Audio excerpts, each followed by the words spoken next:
Ô long désir, ô espérance vaine, triste soupir et larmes coutumières a engendré de moi maintes rivières, dans mes deux yeux sont sources et fontaines. Ô cruauté, ô dureté inhumaine, piteux regard des célestes lumières, du cœur transi, ô passion première, estimez-vous croître encore mes peines. Qu'encore amour sur moi s'en arquessé, que nouveau feu me jette et nouveau dard, qu'il se dépite et puis qu'il pourra face, car je suis tant navré en toutes parts, que plus en moi une nouvelle plaie, pour m'empirer, ne pourrait trouver place. Sonnet de Louise Labbé, écrivaine et poétesse de la Renaissance. Vous écoutez Art au féminin.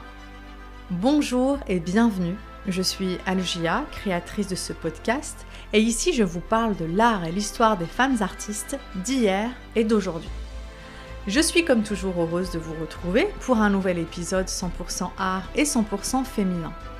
Alors aujourd'hui, j'ai partagé avec vous quelques-unes de mes recherches sur une période de l'histoire que j'adore, la Renaissance. À travers cet épisode, je vais donc vous parler de cette grande partie de l'histoire, la période du renouveau artistique, littéraire et scientifique, grande période de l'histoire qui s'épanouit sur près de 3 siècles, symbole d'une révolution de la pensée et de tous les champs. Un épisode sur cette période de l'histoire qui va servir d'introduction à la question « Les femmes ont-elles connu une renaissance ?» Vous écoutez Art au féminin et je vous souhaite une bonne écoute. La période de la Renaissance est une période que j'affectionne tout particulièrement pour ses inventions, ses idées qui se sont succédées, aux géants et érudits qui ont marqué cette période, la diffusion de la connaissance de par l'invention de l'imprimerie, par exemple, sans oublier ses artistes et artisans. Une période qui, comme je l'ai dit précédemment, a marqué l'histoire d'un point de vue artistique, littéraire, scientifique et philosophique. Une période de renouveau qui se déploie sur près de 3 siècles, du XIVe au XVIe, et ce, en 3 parties successives. Pour commencer, le Trecento, XIVe siècle, qui est l'équivalent de la pré-Renaissance. Le Quattrocento, XVe siècle, succédant au Moyen-Âge, c'est le siècle de la première Renaissance.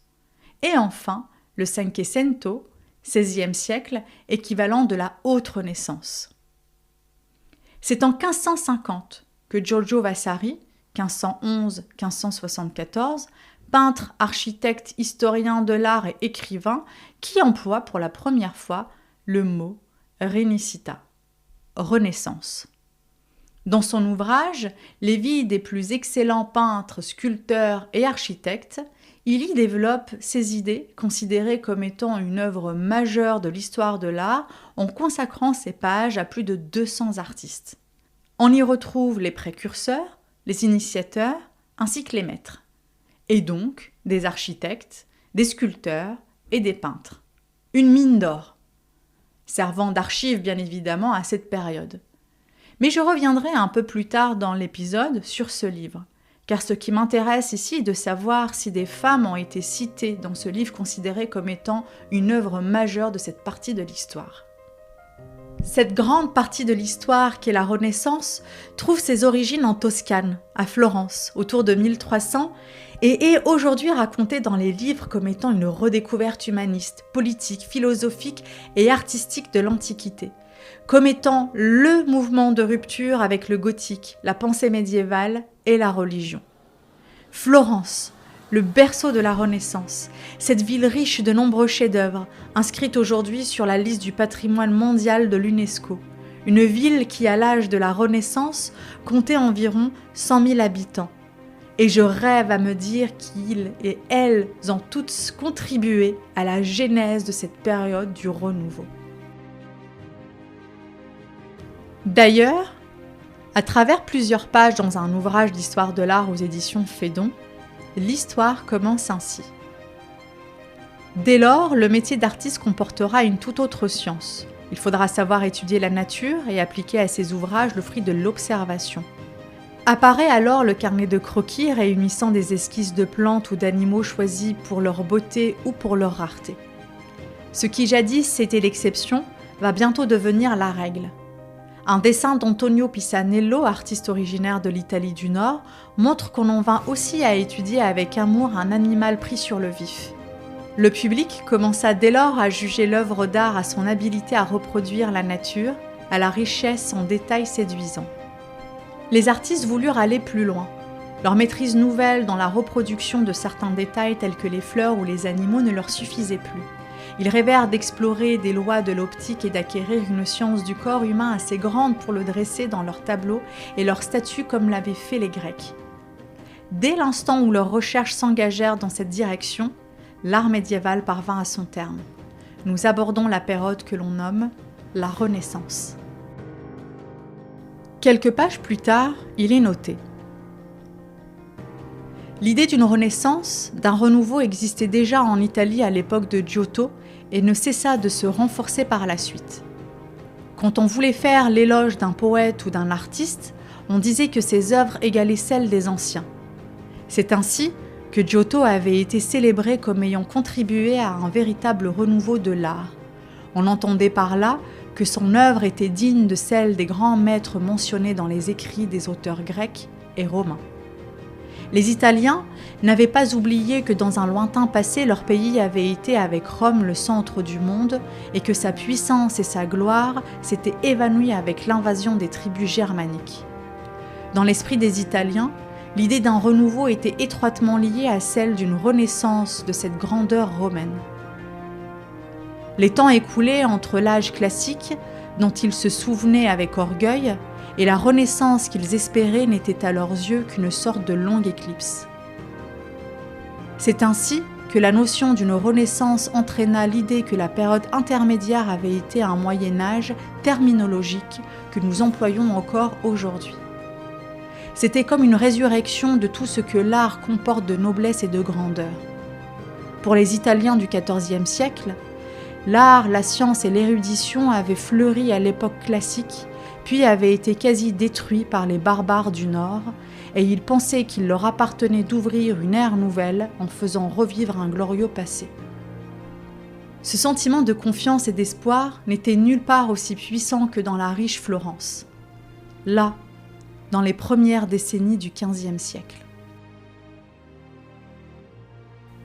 Parlons maintenant du siège épiscopal de l'archidiocèse de la ville de Florence, le plus grand chef-d'œuvre de l'art gothique et de la première Renaissance italienne, de la plus grande église du christianisme avec ses 160 mètres de longueur, ses 43 mètres de largeur et ses 90 mètres de transept, la cathédrale Santa Maria del Fior. Il y a bien évidemment tellement de choses à dire sur cette cathédrale, sur son histoire, son architecture.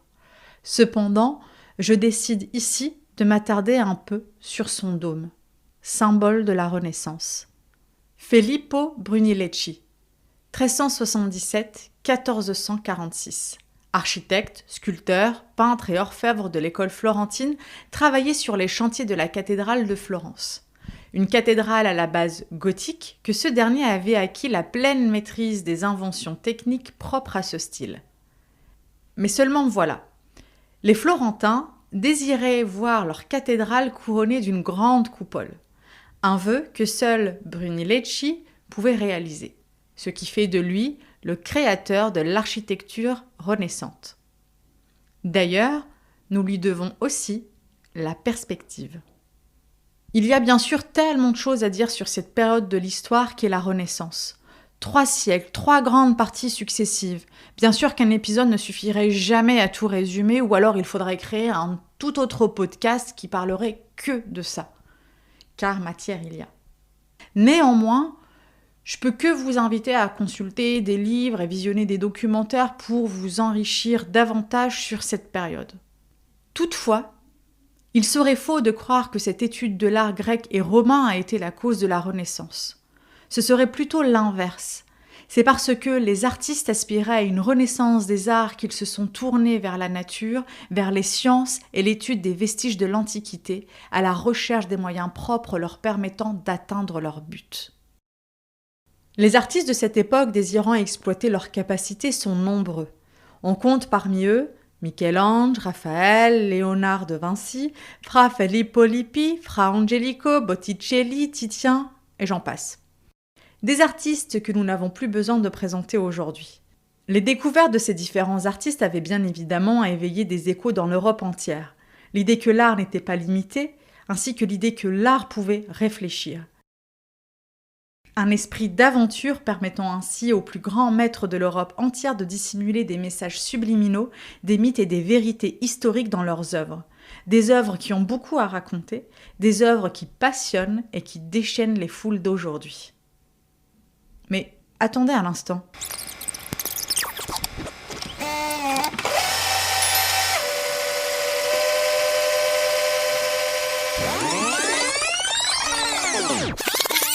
Giorgio Vasari, Antonio Pisanello, Filippo Brunelleschi, Michel-Ange, Raphaël, Léonard de Vinci, Fra Filippo Lippi, Fra Angelico, Botticelli, Titien. Et les femmes dans tout ça? Les femmes ont-elles connu une renaissance? À Balthasar Castiglione, les femmes nobles de la Renaissance doivent une fière chandelle. Ce que c'est d'être féministe malgré soi. En écrivant dans son traité sur le courtisan de 1528 que les femmes accomplies devaient pratiquer les arts, comme la musique et la peinture, et avoir dans ces domaines une éducation poussée, il a ouvert une brèche dans leur ignorance socialement entretenue. Il leur a donné une approbation pour développer ces domaines d'études. Largement diffusé et traduit, le livre du courtisan jouit d'une immense renommée.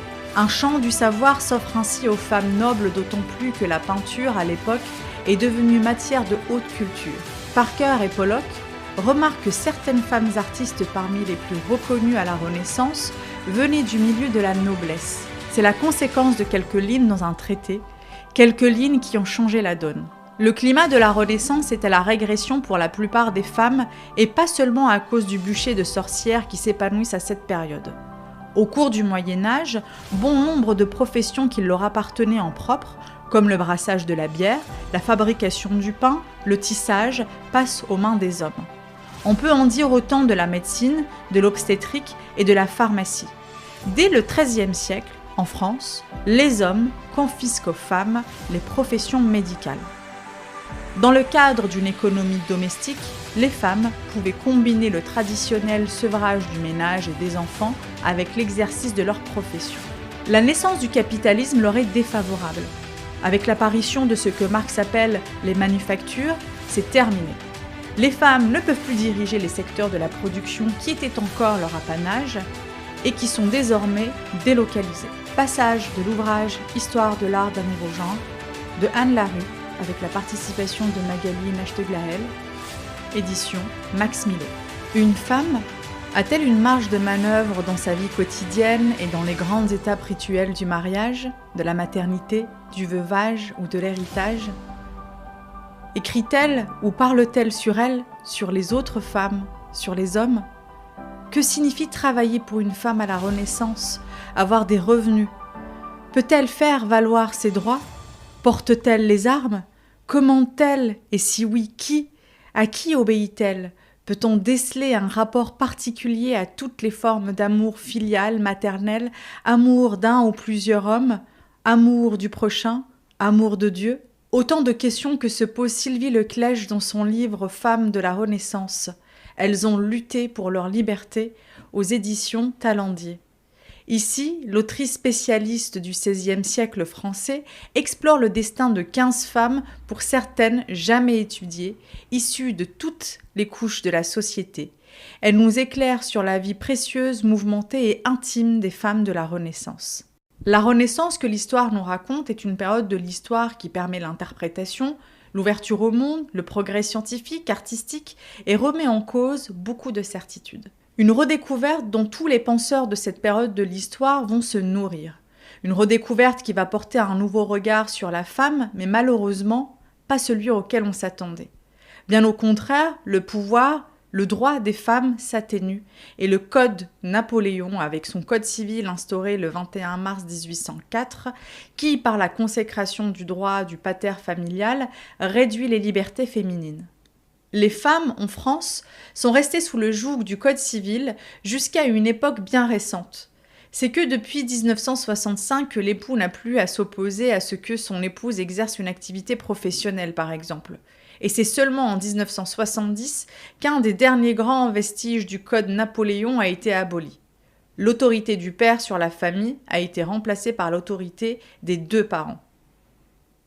Mais attention, les femmes sont pleines de ressources. Elles vont travailler, elles vont hériter, administrer des domaines, elles vont assurer la régence des biens lors de l'absence de leur époux parti se battre à la guerre, et même que pour certaines, elles vont refuser de se marier. Et pourtant, ces nombreuses femmes ont été oubliées, mises de côté, marginalisées, effacées, contestées, calomniées, détestées, mais elles n'ont rien lâché. Alors, pouvons-nous considérer que les femmes ont eu droit à une renaissance ? Pour aller plus loin, j'ai lu récemment dans l'ouvrage de Titiou Lecoq, Les grandes oubliées, pourquoi l'histoire a effacé les femmes aux éditions L'Iconoplaste, que, et là je cite, cette question l'historienne Joan Kelly Godal, spécialiste de la Renaissance italienne, l'a posée dans un article en 1977. Et ce fut un coup de tonnerre. Un article incontournable. On doit se positionner par rapport à lui. L'apparente simplicité de la question est désarmante. Et elle est révolutionnaire. Cette interrogation remettait en cause la périodisation historique, ce que Jacques Le Goff appelait « découper l'histoire en tranches ». Elle pointe quelque chose de fondamental. Continuer à employer le terme de renaissance ne revient-il pas à dire qu'on ne fait que l'histoire des hommes, qu'on balaie ce que concerne la moitié de la population ?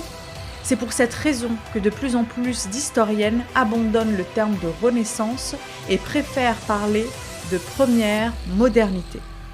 Vous pouvez facilement trouver sur le net l'article de Joan Kelly Godal, Did Women Have a Renaissance? En parlant d'écrit, je vous avais promis de revenir sur l'ouvrage de Vasari, n'est-ce pas? Ce peintre, architecte, historien de l'art et écrivain qui, dans son ouvrage, les vies des plus excellents peintres, sculpteurs et architectes, qui consacre ses pages à plus de 200 artistes. Comme je vous l'ai dit en début de podcast, on y retrouve les précurseurs, les initiateurs et les maîtres, et donc les architectes, les sculpteurs et les peintres. Ajoutant que ce qui m'intéresse dans cet ouvrage est de savoir s'il mentionne le nom de femmes artistes, et la réponse est oui. Mais attendez, ne nous réjouissons pas tout de suite. Dans sa première édition, Vasari inclut 142 hommes dans son ouvrage et une seule femme, Properzia Derossi. Dans sa seconde édition, il ajoute quelques informations sur Plottila Nelli, Lucrezia Chistelli della Mirandola et Sophonisba Anguissola. Pourtant, on est d'accord, elles sont beaucoup plus nombreuses que ça et aussi toutes aussi talentueuses. Eh bien, c'est ainsi que je souhaite, lors des prochains épisodes, consacrer un épisode par femme artiste. Car j'ai envie d'en parler davantage de ces femmes de la Renaissance, ces femmes de la première modernité. J'ai donc envie de vous parler de Plottila Nelli, Sophonisba Anguissola, Lavinia Fontana et Artemisia Gentileschi. Je vous retrouve vite pour un nouvel épisode 100% art et 100% féminin. Merci pour votre écoute, qui j'espère vous l'avez apprécié. Je vous propose de me retrouver sur Art Féminin, l'Instagram pour plus de contenu. Art Féminin a aussi un site internet que vous pouvez consulter pour la lecture d'articles, par exemple. Comme toujours, vous pouvez partager cet épisode avec vos proches, lui laisser un commentaire et 5 étoiles. Belle journée, belle soirée, à vous.